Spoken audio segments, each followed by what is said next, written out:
राजकारण म्हटलं की पद आणि अधिकार यावरून कुरघोडी नेहमी होतातच.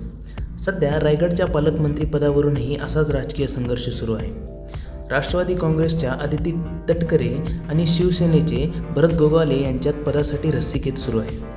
या संघर्षाच्या पार्श्वभूमीवर येत्या 15 ऑगस्ट रोजी स्वातंत्र्य दिनाच्या ध्वजारोहणाचा मान कुणाला मिळणार याकडे सर्वांचं लक्ष लागलं होतं. शेवटी राज्य सरकारने याबद्दलचा निर्णय जाहीर केला. त्यानुसार रायगडमध्ये ध्वजारोहणाचा मान आदिती तटकरे यांना देण्यात आला आहे. या निर्णयावर भरत गोगावले यांची पहिली प्रतिक्रिया आली आहे. पण त्यांची प्रतिक्रिया ही थेट नाराजी व्यक्त करणारी नसून ती अत्यंत सूचक आहे. त्यांनी म्हटलं की एखादं फूल एका ठिकाणी उमललं नाही तर दुसऱ्या ठिकाणी फुलणार नाही असं नाही.